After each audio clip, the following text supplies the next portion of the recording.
ಇನ್ನೊಂದೇನೋ word use ಮಾಡ್ತಾರೆ. ಹಾಂ, ವಾಸಸ್ಥಳ ಮಾಡಿಕೊಟ್ಟಾಳ. ಹಾಗಾಗಿ ಆ ಪ್ರಾಣಿಗಳನ್ನು ಆ ಮನೆಯಿಂದ ಗಲೀಜ್.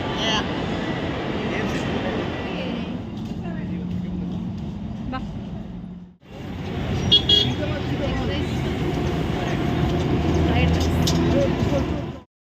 ಹಾಯ್, ಹಲೋ, ನಮಸ್ತೆ, welcome back to my channel.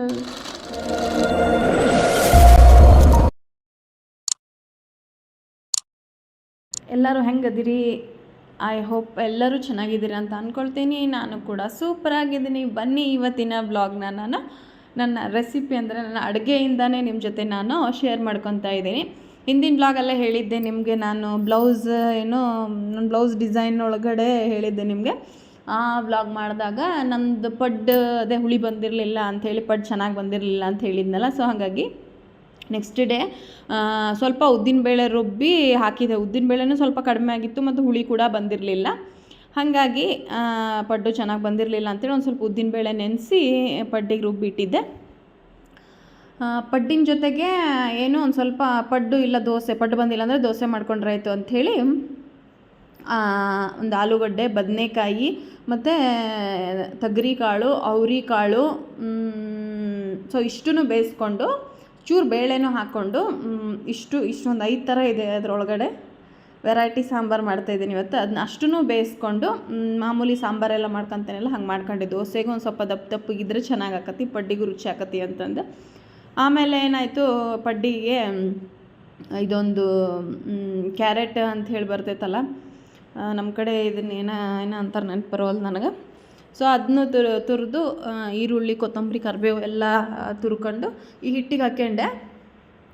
So ಹಿಟ್ಟು ಹಿಂದಿನ ದಿನ ಬರಲಿಲ್ಲದ್ದೇ ಒಂದು ದೊಡ್ಡ ಇದಾಗ್ಬಿಡ್ತು. ಹುಳಿನೇ ಬಂದಿರಲಿಲ್ಲ ಅದು. ಆ್ಯಕ್ಚುಲಿ ಅದಕ್ಕೆ ಏನು ಉದ್ದಿನಬೇಳೆನೂ ಕಡಿಮೆ ಆಗಿತ್ತಲ್ಲ, ಹಾಗಾಗಿ ಪಡ್ಡಿಗೆ ಬರುತ್ತೇನೋ ಅಂಥೇಳಿ ಪಡ್ಡಿಗೆ ಹಾಕಕ್ಕೆ ಹೋದ್ವಿ. ಬಟ್ ಅದೇನಾಯಿತು ಅಂದರೆ ಪಡ್ಡು ಸಹ ಉದ್ದಿನಬೇಳೆ ಜಾಸ್ತಿ ಆಯಿತೋ ಏನೋ ಗೊತ್ತಿಲ್ಲ, ಒಡೆ ಥರ ಕ್ರಿಸ್ಪಿಯಾಗಿ ಬರೋಕ್ಕೆ ಸ್ಟಾರ್ಟ್ ಆಗಿಬಿಡ್ತು. ಒಂದು ಸ್ವಲ್ಪ ಹಂಚಿಗೆ ಹಿಡಿಯೋಕ್ಕೆ ಸ್ಟಾರ್ಟ್ ಆಗಿಬಿಡುತ್ತೆ. ಹಾಗಾಗಿ ಇನ್ನು ಸರಿ ಹತ್ತಲ್ಲಿ ತೆಗೀದು ಅಂತೇಳಿ ಪಕ್ಕಕ್ಕೊಂದು ಹಂಚಿಟ್ಟು ದೋಸೆನೂ ಮಾಡ್ಕೊತ ಪಡ್ಡು ಅಂದ್ರೆ ರಾಜುಗೆ ಭಾಳ ಇಷ್ಟ. ಹಾಗಾಗಿ ಪಡ್ಡು ಮಾಡಿಕೊಡೋಣ ಅಂತ ಹೋದ್ರೆ ಅದು ಏನು ಬರಲೇ ಇಲ್ಲ ಬಿಡ್ರಿ. ನನಗಂತೂ ಇಷ್ಟು ವರ್ಷದಾಗಿದ್ದ ಫಸ್ಟ್ ಟೈಮ್ ಹಿಂಗೆ ಆಗಿದ್ದು. ಏನೋ ಒಂಥರ ಏನೋ ಒಂದು ಜ್ಞಾನದ ಏನೋ ಒಂದು ಮಾಡ್ಕೊಂಡು ಕುತ್ಕೊಂಡ್ಬಿಟ್ಟಿದ್ದೆ ನಾನು ಪಡ್ಡಿನ ಹಿಟ್ಟನ್ನ. ಹಾಗಾಗಿ ಹೆಂಗೆ ಬರ್ತಾವೆ ಹಂಗೆ ಒಂದೊಂದು ಹಂಚು ಪಡ್ಡು ಮತ್ತು ಒಂದೊಂದು ದೋಸೆ ತಿನ್ಕೊಂಡ್ರೆ ಆಯಿತು ಅಂಥೇಳಿ ಫೈನಲಿ ನಾವು ಬೆಳಗ್ಗೆ ಬಿಗ್ ಬಾಸ್ ನೋಡ್ಕೆ ಅಂತ, ಹಿಂದಿನ ದಿನ ಬಿಗ್ ಬಾಸ್ ನೋಡಿರಲಿಲ್ಲಲ್ಲ, ಹಾಗಾಗಿ ನಮ್ಮ ಐರನ್ ಬಾಕ್ಸ್ ಹಾಳಾಗಿತ್ತು ಅಂಥೇಳಿ ಐರನ್ ಬಟ್ಟೆ ಹಂಗೆ ಕುಂತಿದ್ದು. ಫೈನಲಿ ಹೊಸ ಐರನ್ ಬಾಕ್ಸ್ ಖರೀದಿ ಮಾಡಿ ಆಯಿತು. ಖರೀದಿ ಅಂತ ಅನ್ನೋದಕ್ಕಿಂತನೂ ಅದೇನೋ ಗೊತ್ತಿಲ್ಲ, ಏನೋ ಪಾಯಿಂಟ್ಸಿಂದ ಖರೀದಿ ಮಾಡಿದಾರಂತ. ನಮ್ಮ ಹಳೇ ಐರನ್ ಬಾಕ್ಸು ಯಾಕೋ ಹೀಟ್ ತೊಗೊತಾ ಇರಲಿಲ್ಲ, ಸ್ವಲ್ಪ ವಯರ್ ಕಟ್ಟಾಗಿತ್ತು ಅಂಥೇಳಿ ಹೀಟೆಲ್ಲ ತೊಗೊತಾ ಇರಲಿಲ್ಲ. ಸುಮಾರು 10 ವರ್ಷನೇ ಆಗಕ್ಕೆ ಬಂತಲ್ಲ, ಹಾಗಾಗಿ ಸ್ವಲ್ಪ ಟ್ರಬಲ್ ಆಗ್ತಾಯಿತ್ತು. ಹಾಗಾಗಿ ಹೊಸದು ಏನೋ ಐರನ್ ಬಾಕ್ಸ್ನ ಖರೀದಿ ಮಾಡಿದ್ವಿ. ಸೊ ಈ ಐರನ್ ಬಾಕ್ಸ್ ಬಂದುಬಿಟ್ಟು ಟೆಫಾಲ್ ಅಂಥೇಳಿ ಐತೆ ನೋಡ್ರಿ ಐರನ್ ಬಾಕ್ಸ್ ನೇಮು. ಸೊ ಚೆನ್ನಾಗೈತಿ, ಸಖತ್ ವೇಟ್ ಇದೆ ಐರನ್ ಬಾಕ್ಸು. ಹಾಗಾಗಿ ಆರಾಮಾಗಿ ನಾವು ಏನು ಅದಕ್ಕೆ ಭಾಳ ಕಸು ಕೊಟ್ಟು ಐರನ್ ಮಾಡೋ ಅಂಥ ಅವಶ್ಯಕತೆ ಏನಿಲ್ಲ. ಸೊ ತುಂಬ ಚೆನ್ನಾಗಿದೆ ಐರನ್ ಬಾಕ್ಸು, ಸ್ಟೀಮ್ ಇದೆ. ಸೊ ಇದರಲ್ಲಿ ವಾಟರ್ ಕೂಡ ಹಾಕ್ಕೊಂಡು ಆರಾಮಾಗಿ ಐರನ್ ಮಾಡ್ಬೋದು. ಬೇಗ ಐರನ್ ಕೂಡ ಆಕತಿ. ಸೊ ಒಂದು 10-15 ನಿಮಿಷದಲ್ಲಿ ಒಂದು 15ರಿಂದ 20 ಸುಮಾರು ಐರನ್ ಮಾಡವಿದ್ವು. ಹಾಗಾಗಿ ಸೊ ಫೈನಲಿ ನಮ್ಮ ಐರನ್ ಬಾಕ್ಸಿಂದ ಇವತ್ತು ಐರನ್ ಆಯಿತು. ಬಟ್ ಅದು ಏನು ಪಾಯಿಂಟ್ಸು ಏನು ನಂಗೆ ಅಷ್ಟು ಐಡಿಯಾ ಇಲ್ಲ, ಯಾವ ಪಾಯಿಂಟ್ಸಿಂದ ಅವ್ರು ಖರೀದಿ ಮಾಡ್ಯಾರ ಅಂತ. ನಾನೆಲ್ಲೋ ಎಕ್ಸ್ಚೇಂಜ್ ಮಾಡ್ಯಾರ ಅಂತ ಅಂದ್ಕೊಂಡಿದ್ದೆ, ಬಟ್ ಅವ್ರು ಎಕ್ಸ್ಚೇಂಜ್ ಇಲ್ಲ ಅಂತ. ಬಟ್ ಚೆನ್ನಾಗಿದೆ ಐರನ್ ಬಾಕ್ಸ್. ಇದ್ರ ಕಾಸ್ಟ್ ಎಷ್ಟು ಅಂತಲೂ ನಂಗೆ ಗೊತ್ತಿಲ್ಲ. ಸೊ ಮತ್ತು ಇದು ಯಾವ ಥರ ಖರೀದಿ ಮಾಡ್ಯಾರ ಏನು ನನಗೆ ಅಷ್ಟು ಐಡಿಯಾ ಇಲ್ಲ. ಸೊ ರಾಜುನ ಕೇಳ್ತೇನಂತ ಅವ್ರು ಬಂದಾಗ. ಸೊ ಇಷ್ಟು ಐರನ್ ಆಗ್ಯಾವ ನೋಡ್ರಿ. 1 2 3 4 5 6 7 8 ಶರ್ಟು, 8 ಫಾರ್ಮಲ್ ಶರ್ಟು, ಒಂದು 3 ಫಾರ್ಮಲ್ ಪ್ಯಾಂಟ್ ಆಗ್ಯಾವು. ಸೊ ಜೊತೆಗೆ 1-2 ಕ್ಯಾಶುವಲ್ ಶರ್ಟ್ಗಳ್ನು ಮಾಡಿಟ್ಟನಿ. ಸೊ ಫೈನಲಿ ಇಷ್ಟು ಐರನ್ ಆಗ್ಯಾವು. ಬಟ್ ಇನ್ನೂ ಐರನ್ ಅದಾವು. ಮತ್ತು 2 3 4 5 6 7 8 9 10 11 ಶರ್ಟು ಮತ್ತು 12 13 ಶರ್ಟ್ ಅದಾವು, ಒಂದು 3 ಫಾರ್ಮಲ್ಸ್ ಪ್ಯಾಂಟ್ ಅದಾವು. ಸೊ ಇನ್ನೂ ಇವಿಷ್ಟು ಐರನ್ ಅದಾವೆ, ಬಟ್ ಅವನ್ನ ನೆಕ್ಸ್ಟ್ ಮಾಡ್ತೀನಿ, ಇವತ್ತು ಅಷ್ಟು ಸಾಕು. ಸೊ ಇನ್ನೂ ಇಷ್ಟು ಐರನ್ ಅದಾವೆ. ಸುಮಾರು ದಿನದಿಂದ ಐರನ್ ಮಾಡಲಿಲ್ಲದಕ್ಕನ ಹಂಗೆ ಉಳ್ಬಿಟ್ಟವು ನೋಡ್ರಿ ಇವಿಷ್ಟು. ಹಾಗಾಗಿ ಇಷ್ಟು ಐರನ್ ಮುಗಿಸೇನಿ. ಸೊ ಐರನ್ ಬಾಕ್ಸ್ ಚೆನ್ನಾಗಿದೆ, ಕ್ವಾಲಿಟಿ ಮಾತ್ರ ಸೂಪರ್ ಆಗಿದೆ. ಸೊ ಅದರ ಲಿಂಕು ನಾನು ಇದರಲ್ಲಿ ಪ್ರಾಡಕ್ಟ್ನ ಟ್ಯಾಗ್ ಮಾಡಿರ್ತೀನಿ. ಸೊ ನಿಮಗೆ ಏನಾದರೂ ಬೇಕಂತ ಹೇಳಿದ್ರೆ ಹೋಗಿ ಬೈ ಮಾಡಿ. ಐರನ್ ಬಾಕ್ಸಿಗೆ ಎಷ್ಟು ರೊಕ್ಕ ಕೊಟ್ಟಿದ್ದಿ? ಐರನ್ ಬಾಕ್ಸ್ಗೆ ಏನೋ ದುಡ್ಡು ಕೊಟ್ಟಿಲ್ಲ, ಫ್ರೀಯಾಗಿ ಬಂದಿದೆ. ಅಲ್ಲ, ನಿನಗೆ ಫ್ರೀಯಾಗಿ ಬಂದೈತಿ, ಬಟ್ ಅದರದ್ದು ಹೆಸರು ಏನಾಯ್ತಲ್ಲ ಅದರದ್ದು? ಟೆಫಲ್. ಹಾಂ, ಟೆಫಲಿಂದ ರೇಟ್ ಎಷ್ಟು? ಬೇರೆ ತಗೊಳಕ ನಾನು ಅಲ್ಲಿ ಟ್ಯಾಗ್ ಮಾಡಿದೆ ಅಂದ್ರೆ ಒಂದು 2,000 ಐತೆ ಅದು ರೇಟು. 2,000 ರೂಪಾಯಿ. ನಿನಗೆ ಹೆಂಗೆ ಫ್ರೀಯಾಗಿ ಬಂತದ್ದು? ನಾನು ಎಕ್ಸ್ಚೇಂಜ್ ಅಂದ್ಕೊಂಡಿದ್ದೆ ಅದನ್ನ. ನನಗೆ ಫ್ರೀಯಾಗಿ ಅಂದರೆ ಕ್ರೆಡಿಟ್ ಕಾರ್ಡ್ದು ರಿವಾರ್ಡ್ ಪಾಯಿಂಟ್ಸ್ನ ರಿಡೀಮ್ ಮಾಡಿಕೊಂಡು ತೊಗೊಂಡಿದ್ದು. ICICI ಕ್ರೆಡಿಟ್ ಕಾರ್ಡು ರಿವಾರ್ಡ್ ಪಾಯಿಂಟಲ್ಲಿ ಬರುತ್ತೆ. 2,000 ರೂಪಾಯಿನೂ ಫ್ರೀಯಾಗೆ ಬಂದ್ಬಿಟ್ಟೈತಿ. 2,000 ರೂಪಾಯಿನೂ ಫ್ರೀಯಾಗಿ ಬರುತ್ತೆ. ಹಂಗಂದ್ರೆ ಇವತ್ತು ಹೋಗಿ ಶಾಪಿಂಗ್ ಮಾಡ್ಕೊಂಬರೋದು. ಫ್ರೀಯಾಗಿ ಬಂದತ್ತಲ್ಲ ಮತ್ತೆ ಐರನ್ ಬಾಕ್ಸ್. ಫ್ರೀಯಾಗಿ ಬಂದರೆ ಅವಾಗ ಸ್ವೈಪ್ ಮಾಡಿರ್ತಾವಲ್ಲ, ಮುಂಚೆ ಸ್ವೈಪ್ ಮಾಡಿರೋದಕ್ಕೆ ಅದಕ್ಕೆ ರಿವಾರ್ಡ್ ಪಾಯಿಂಟ್ ಕೊಟ್ಟಿರ್ತಾರೆ. ಆ ರಿವಾರ್ಡ್ ಪಾಯಿಂಟನ್ನು ನಾವು ಏನು ಬೇಕದನ್ನ ಇಷ್ಟು ಒಂದು 4 ರಿವಾರ್ಡ್ ಪಾಯಿಂಟಿಗೆ ₹1 ಥರ ಲೆಕ್ಕ ಇರುತ್ತೆ. ನನ್ನ ಹತ್ರ 12,000 ಪಾಯಿಂಟ್ಸ್ ಇದ್ದು, ಆ ಪಾಯಿಂಟ್ಸ್ನ 2,000ಕ್ಕೆ ಅಮೌಂಟಿಗೆ ಕನ್ವರ್ಟ್ ಆಗುತ್ತೆ. ಅದನ್ನು ನಾವು ಪರ್ಚೇಸ್ ಮಾಡ್ಕೋಬೋದು. ಇನ್ನೂ ಐತೆ, ಖಾಲಿ ಆಗೈತೆ ಅದು ಖಾಲಿ ಆಗುತ್ತೆ. ನಮ್ಗೆ ಅದೆಲ್ಲ ಗೊತ್ತಿಲ್ಲ. ಈಗ ಐರನ್ ಬಾಕ್ಸ್ ಫ್ರೀಯಾಗಿ ಬಂದೈತಿ, ಹಾಗಾಗಿ ಏನು ಬೇಡ, ಮನೆಗೆ ಹೋಗಿ ಒಂಚೂರು ಗ್ರಾಸರೀಸ್ ಖಾಲಿ ಆಗ್ಯಾವ, ಡಿಮಾರ್ಟಿಗೆ ಹೋಗಿ ಗ್ರಾಸರೀಸ್ ತಗೊಬರೋಣ ಒಂದು ಸ್ವಲ್ಪ. ಸೊ ಫೈನಲಿ ನಮ್ಗೆ ಐರನ್ ಬಾಕ್ಸು ಅವ್ರಿಗೆ ಏನೋ ಪಾಯಿಂಟ್ಸ್ ಒಳಗಡೆ ಬಂದಿರೋದಂತ, ನಾನೇನೋ ಅದನ್ನು ಎಕ್ಸ್ಚೇಂಜ್ ಮಾಡ್ಯಾರ, ನಮ್ಮ ಹಳೆ ಐರನ್ ಬಾಕ್ಸ್ನ ಕೊಟ್ಟು ಕಡಿಮೆಗೆ ಮಾಡ್ಕೊಂಡು ಏನೋ ಎಕ್ಸ್ಚೇಂಜ್ ಮಾಡ್ಯಾರ ಅಂತ ಅಂದ್ಕೊಂಡಿದ್ದೆ ನಿಮ್ಗೆ. ಸೊ ಹೆಂಗೆ ಅಂಥೇಳಿ ನಿಮ್ಗೆ ಅದನ್ನು ಅವ್ರ ಬಾಯಿಂದನೇ ಹೇಳ್ತೀನಿ. ಸೊ ಬರ್ರಿ, ಈಗ ಡಿಮಾರ್ಟಿಗೆ ಹೋಗಿ ಬರ್ಬೇಕು. ಹಂಗೆ ಸೊ ಡಿಮಾರ್ಟ್ ಗ್ರಾಸರೀಸ್ ಖಾಲಿ ಆಗೈತಿ, ಭಾಳ ದಿನ ಆಯ್ತು ಡಿಮಾರ್ಟಿಗೆ ಹೋಗಿಲ್ಲ. ಹಾಗಾಗಿ ಈಗ ಡಿಮಾರ್ಟಿಗೆ ಹೋಗೋಣ ಅಂತ ಹೇಳಿ ಹೊಂಟೇವಿ. ಬರ್ರಿ. ಕ್ರಿಸ್ಮಸ್ ಟ್ರೀ ಬೆಳೆಸ್ಕೊಂಡಿರಿ. ಯಾಕೆ ಹಂಗೆ ಹಾಕಿಂದಿರಿ? ಇದು ಡ್ಯಾಂಡ್ರಫಿಗೆ ಅಂಥೇಳಿ. ಡ್ಯಾಂಡ್ರಫಿಗೇನು? ಡ್ಯಾಂಡ್ರಫಿಗೂ ಮತ್ತು ಆಕೆ ಏನಂತ ಹೇಳಿದ್ರೆ, ಮೊನ್ನೆ ತಲೆ ಒಳಗನ ಪ್ರಾಣಿಗಳಿಗೆ ಏನು ಹೇಳ್ತಾರೆ ಅದಕ್ಕೆ, ಮನೆಗೆ ಇನ್ನೊಂದೇನೋ ವರ್ಡ್ ಯೂಸ್ ಮಾಡ್ತಾರೆ. ಹಾಂ, ವಾಸಸ್ಥಳ ಮಾಡಿಕೊಟ್ಟಾಳ. ಹಾಗಾಗಿ ಆ ಪ್ರಾಣಿಗಳನ್ನು ಆ ಮನೆಯಿಂದ ಹೊಡೆದು ಓಡ್ಸೋಕ್ಕೋಸ್ಕರ ಅದೊಂದು ಏನು ನಿಮಗೂ ಅದನ್ನು ತೋರಿಸ್ತೇವೆ. ಅದೇನದು? Botanical tea tree shampoo. Tea shampoo. ನಮ್ಮ ಆರಾಧ್ಯಕ್ಕ ಟೀ ಟ್ರೀನ ಮೂನೆ ಹಾಕ್ಯಂತದ್ಲು ನೆಗಡಿ ಪಗಡಿ. ಅವಾಗ ನಾನು ಅಂತ ತರಿಸಿದ್ದಿನ ಟೀ ಟ್ರೀನ ಇಲ್ಲೇ ಮುದಿಕೆರ್ನ ಸಿಕ್ತಿತ್ತಲ್ಲ ಅಂತೇಳಿ ಕಾಮಿಡಿ ಮಾಡಕ್ಕೆ ಹೊಂತಿದ್ದೆ. ಸೊ ನೋಡೋಣ, ಅಕ್ಕಿದು ಏನಾರ ಆ ಪ್ರಾಣಿಗಳು ಹೊಡೆದು ಓಡಿದ್ರೆ ನಿಮ್ಗೂ ಅದನ್ನು ಅಕ್ಕಿ ರೆಫರ್ ಮಾಡ್ತಾಳ. ಭಾಳ ದಿನ ಆಗಿತ್ತು, ಹೊರಗೆ ಹೋಗಿದ್ದಿಲ್ಲ. ಯಾಕೋ ಒಂಥರ ಬೇಜಾರು ಆದಂಗೆ ಆಗ್ಬಿಟ್ಟಿತ್ತು ಮನೆಗೆ ಕೂತ್ಕೊಂಡು. ಊರಿಗೆ ಹೋಗಿ ಬಂದಮೇಲೆ ಹಂಗಾಗಿ ಮತ್ತು ಗ್ರಾಸರೀಸು ಖಾಲಿ ಆಗಿತ್ತು. ಹಾಗಾಗಿ ಡಿಮಾರ್ಟಿಗೆ ಹೋಗಿ ಬಂದ್ರಾತು ಅಂತ ಹೇಳಿ ಪ್ಲ್ಯಾನ್ ಮಾಡ್ಕೊಂಡು ಕೇಳಿದೆ. ಸರಿ ಅಂತಂದ್ರೆ ಅದಾದಮೇಲೆ ಅದ್ರ ಎದುರುಗಡೆನೇ ಒಂದು M5 ಮಾಲ್ ಆಗಿತ್ತು. ಸುಮಾರು ಒಂದು 8 ತಿಂಗಳಾಗಿತ್ತೋ ಏನೋ ಆಗಿ, 8-9 ತಿಂಗಳ ಮೇಲೆ ಆಯಿತು. ಹತ್ತತ್ರ 1 ವರ್ಷನೇ ಆಗಕ್ಕೆ ಬಂತು. ನಾನೇ ಹೋಗಿರಲಿಲ್ಲ ಆ ಮಾಲ್ಗೆ. ಯಾವಾಗಲೂ ಡಿಮಾರ್ಟಿಗೆ ಹೋಗ್ತಿದ್ವಿ ಬರ್ತಿದ್ವಿ. ಹಾಗಾಗಿ ಇವತ್ತು ಆ ಮಾಲ್ ನೋಡೋಣ ಹೆಂಗಾಗೈತೆ ಅಂಥೇಳಿ. ಸೊ ಹಂಗೆ ಅಂದ್ಕೊಂಡು ಎದುರಿಗೆ ಅಂದರೆ ಒಂದು 10 ಮಿನಿಟ್ಸ್ ಅಷ್ಟೇ ಡಿಮಾರ್ಟಿಗೆ ಹತ್ತಿರ ಇರೋದು. ಹಾಗಾಗಿ ಮಾಲಿಗೆ ಹೋಗಿ ಒಂದು ಸ್ವಲ್ಪ ಹೊತ್ತು ಮಾಲ್ ಹೆಂಗೈತಿ ನೋಡಿಕೊಂಡು ಒಂದು ಸ್ವಲ್ಪ ಸುತ್ತಾಡ್ಕೊಂಡು ಆಮೇಲೆ ಡಿಮಾರ್ಟಿಗೆ ಹೋಗಿ ಗ್ರಾಸರೀಸ್ ತಗೊಬಂದ್ರಾಯ್ತು ಅಂತ ಹೇಳಿ ಪ್ಲ್ಯಾನ್ ಮಾಡಿಕೊಂಡು ಹೊಂಟೇನೆ ನೋಡ್ರಿ.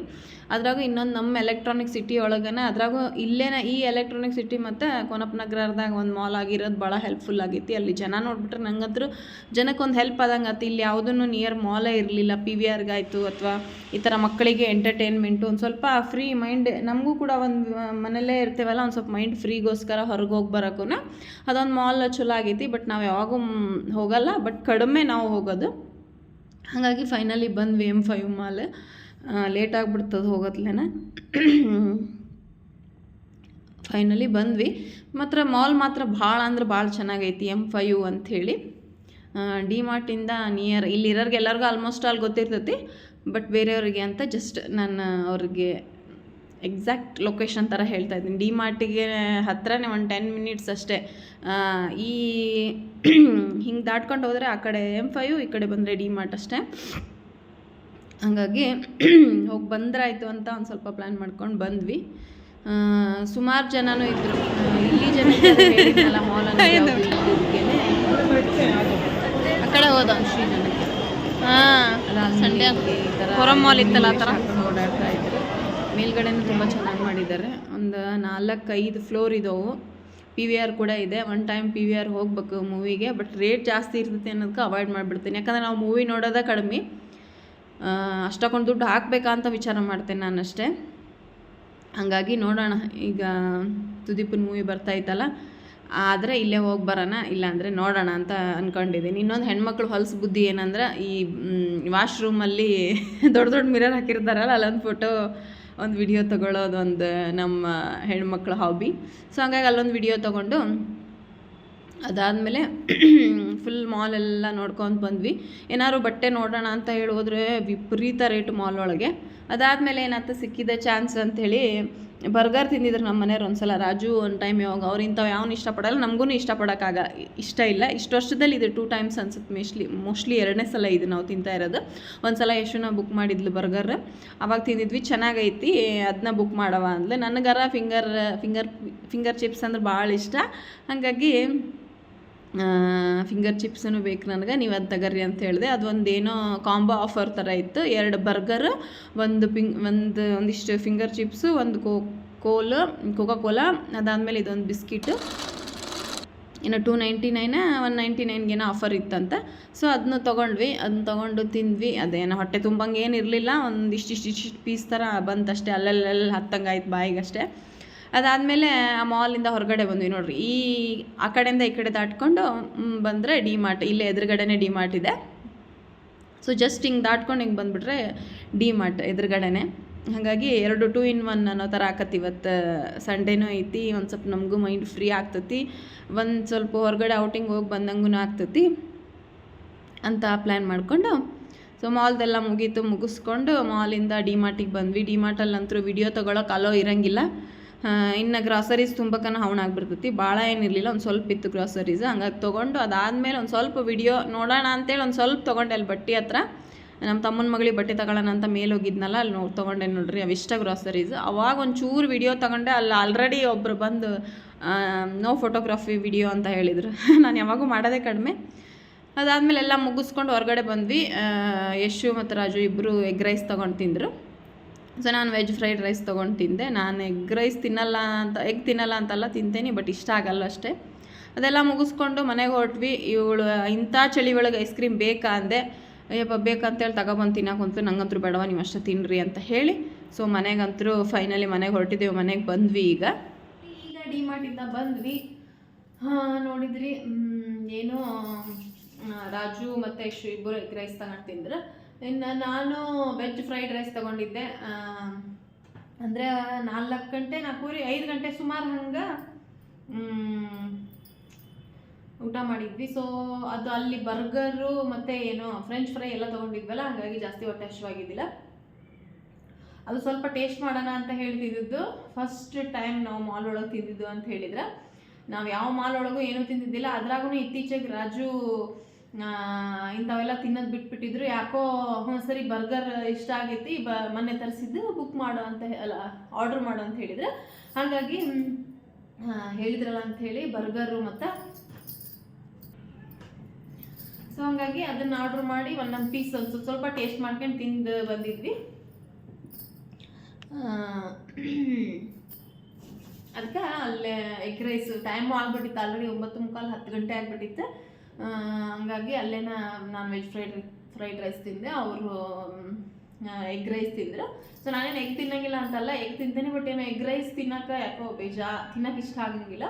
ನನ್ನ ಎಗ್ಗೂ ಸಹ ಅಷ್ಟು ಇಷ್ಟಪಟ್ಟೇನು ತಿನ್ನಲ್ಲ. ಹಾಗಾಗಿ ಸೊ ಡಿ ಮಾರ್ಟ್ನಾಗ ಮಾಮೂಲಿ ಗ್ರಾಸರೀಸ್ ಏನೇನು ತೊಗೊಂಬಂದ್ವಿ. ಇನ್ನು ನಮ್ಮ ಸೊಸಿ ಮುದ್ದು ನಿಮಗೆ ಗೊತ್ತೈತಿ, ನಮ್ಮ ತಮ್ಮನ ಮಗಳು ಈಗ ಬಂದಿರೋದ್ರಿಂದ ಅಕ್ಕಿಗೂ ಒಂದು ಸ್ವಲ್ಪ ಮೊನ್ನೆ ಏನು ಕೊಟ್ಟಿಲ್ಲ, ಹಂಗೆ ನೋಡ್ಕೊಂಡು ಬಂದೆ ನಾನು. ಹಾಗಾಗಿ ಅಕ್ಕಿಗೆ ಅಂಥೇಳಿ ಒಂದಿಷ್ಟು ಡ್ರೆಸ್ ತೊಗೊಂಬಂದಿನಿ. ಸೊ ಇದೊಂದು ಏನು ಫ್ರಾಕ್ ಥರ ಇಷ್ಟ ಚಂದ ನೋಡಿ, ಸಣ್ಣ ಸಣ್ಣ ಮಕ್ಳು ಬಟ್ಟಿನ ನೋಡಕ್ಕೆ ಒಂಥರ ಚಂದ, ಅದ್ರಾಗ ಹೆಣ್ಮಕ್ಳು ಬಟ್ಟೆ ಅಂದ್ರೆ ಭಾಳ ಮಸ್ತ್ ಇರ್ತವೆ. ಇದೊಂದು ತೊಗೊಂಬಂದೆ. ಸೊ ಅದಾದಮೇಲೆ ಇದೊಂದು ಫ್ರಾಕು ಸೇಮ್ ಮಾಮೂಲಿ ನಮ್ಮ ಮೈದನ ಮಗಳು ನಮ್ಮ ಯಶು ತೊಗೊಂಡ್ಬಂದಿದ್ವಲ್ಲ ಅದೇ ಥರನೇ ಇವಳಿಗೂ ಒಂದು ಸ್ವಲ್ಪ ಒಂದು 4 ಫ್ರಾಕ್ಗಳು ತೊಗೊಂಬಂದೇನೆ ಅಷ್ಟೇ, ಸೇಮ್ ಅದೇ ಥರನೇ.